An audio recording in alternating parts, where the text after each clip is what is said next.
وہ انعام کے خلاف گواہی دے کہ انعام نے باپ کے گھر میں چوری کی ہے. وہ محمد خان مری نے انکار کیا، جس کی بنیاد کے اوپر اس کے خاندان پہ یہ سارا عذاب ٹوٹا ہے. پولیس کا بیان ہے کہ ان کی طرف سے تو کوئی گرفتاری نہیں کی اور وہ خود پریزن وین میں آ کے بیٹھ گئے ہیں. پریزن وین جو ہے نا وہ پی ٹی آئی کی چھیڑ ہی بن گئی ہوئی ہے. اگر حکومت نے گرفتار نہیں کرنا تھا تو پریزن وین کس نے بھیجی ہے؟ پی ایم ایل این نے بہت لیٹ کیا. مطلب اگر انہیں یہ اعتراض تھا تو یہ اس وقت ہی کرتے. اسلام آباد ہائی کورٹ بار ایسوسیشن جو ہے اس کے صدر پی ٹی آئی کے کارکن ہیں، باقاعدہ وہ پی ٹی آئی سے بڑھ کے پی ٹی آئی کا دفاع کرتے ہیں. اگر بجلی کی قیمتیں 3 روپے فی یونٹ بڑھی تو میں کھڑا ہو کے اسحاق ڈار صاحب کو سلوٹ ماروں گا.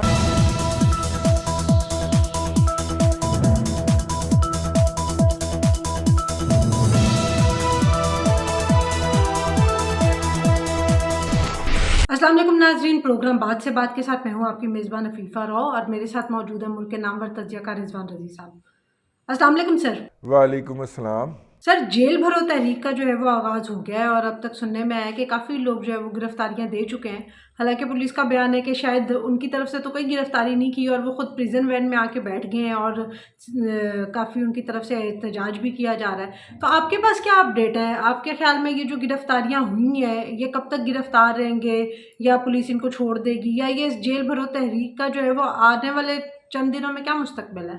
دیکھیے، دفعہ 144 جو ہے 16 ایم پی او بھی جس کو ہم کہتے ہیں، 16 ایم پی او کے تحت یہ حکومت پہ بندی لگاتی ہے کہ 4 یا 4 سے زائد افراد ایک جگہ پہ اکٹھے نہیں ہو سکتے. یہ انگریز دور کا قانون ہے اور جو اکٹھا ہونے کی کوشش کریں اس کو اس کی پاداش کے اندر گرفتار کر لیا جاتا ہے اور ان کو نظر بند کیا جا سکتا ہے. ان کو گھر پہ بھی نظر بند کیا جا سکتا ہے، ان کے اپنے گھر پہ بھی، اور جیل میں لے جا کے بھی رکھا جا سکتا ہے، ڈیپینڈنگ کہ حکومت کیا سلوک کرنا چاہ رہی ہے.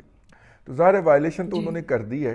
اب حکومت کے پاس پریروگیٹو ہے کہ وہ ان کو گرفتار کرتی ہے یا نہیں کرتی. اب تک تو یہی اطلاع تھی کہ یہ خود بخود چڑھ کے اور پریزن وین کے اندر بیٹھ گئے ہیں. اب دیکھنا یہ ہے کہ یہ پریزن وین وہاں پہ بھیجنے کی سازش کس نے کی تھی. اگر حکومت نے گرفتار نہیں کرنا تھا تو پریزن وین کس نے بھیجی ہے؟ پریزن وین جو ہے وہ ویسے اچھا سر، اس میں ایک چیز اور میں یہ پریزن وین والی چیز میں ایک پوائنٹ میں اور ایڈ کرنا چاہوں گی کہ پہلے سننے میں آیا تھا کہ شاہ محمود قریشی نے کہا کہ جی عمران خان کو ان کی ضرورت ہے اور وہ گرفتاری نہیں دیں گے. پھر شاہ محمود قریشی بھی پریزن وین میں پہنچ گئے. تو وہ صرف سیلفی بنوانے کے لیے گئے تھے یا واقعی وہ گرفتاری دینا چاہ رہے ہیں؟ میں عرض کرتا ہوں، پہلے پریزن وین جو ہے نا وہ پی ٹی آئی کی چھیڑ ہی بن گئی ہوئی ہے. خاص طور پہ جب سے 9 اور 10 اپریل کی درمیانی رات وہ باہر میں پریزن وین انہوں نے کھڑی کر دی تھی، تو اس وقت سے لے کے دیکھیے شاہ محمود قریشی صاحب جو تھے ان کو عمران خان صاحب روکنا چاہ رہے تھے اور عمران خان صاحب نے کہا کہ نہیں، آپ کی قیادت کی ضرورت ہے، اس لیے آپ وہ گرفتاری نہ دیں. تو لیکن یہ ہے کہ انہوں نے جو ہے وہ گرفتاری دینا ضروری خیال کیا وہ، اور انہوں نے اس بات کو بھی اسٹیبلش کیا کہ میں نمبر 2 پوزیشن پہ ہوں عمران خان کے بعد. یہ انہوں نے پی ڈی اے سے ٹاک کی. تو اگر عمران خان صاحب جو ہیں وہ گرفتاری دے سکتے تو میری طرف سے آغاز ہونا چاہیے، اور انہوں نے انسسٹ کر کے وہ گرفتاری دینے گئے. ابھی تک ہوئی نہیں ہے، ہوتی ہے یا نہیں ہوتی وہ بعد کی بات ہے، لیکن ابھی تک ہوئی نہیں ہے. پولیس کے مطابق جب تک ہم یہ ویلاگ ریکارڈ کریں تب تک تو کم از کم نہیں. ہاں، جب وہ پولیس کے مطابق ایک ہماری پریزن وین وہاں سے گزر رہی تھی تو جو کہ قید وہ جیل میں بندوں کو چھوڑ کے آئی تھی، تو انہوں نے پی ٹی آئی نے اس کے اوپر قبضہ کر لیا اور چڑھ کے بیٹھ گئے ہیں.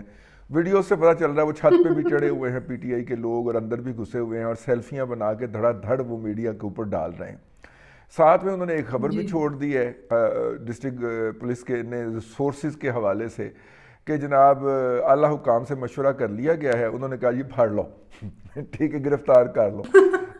تو میرا خیال ہے یہ ڈرا رہے ہیں زیادہ، ادروائز وہ کوئی پریزن وین کہیں سے کوئی آ رہی تھی، وہ ان کو لینے کے لیے نہیں بھیجی گئی ہوئی تھی. تاہم جو ہے اپنا ہمارے دوست جو ہیں 2 وہ بھی آج یہ 200 افراد میں شامل تھے. فواد رسول بھلر صاحب اور محمد خان مدنی صاحب جو ہیں، یہ بیچارے وہ لوگ ہیں، یہ شروع سے پی ٹی آئی میں ہیں. جب بھی کسی ٹکٹ کی بات ہو تو ان کا نام کاٹ دیا جاتا ہے، جب بھی کسی عہدے کی بات ہو تو ان کا نام کاٹ دیا جاتا ہے. یہ پہلی فہرست تھی، میں ان کو مذاق کر رہا تھا صبح، یہ پہلی فہرست ہے 200 افراد کی گرفتاری کے لیے جب بنی تو ان دونوں کا نام نہیں کاٹا گیا. ٹھیک ہے، تو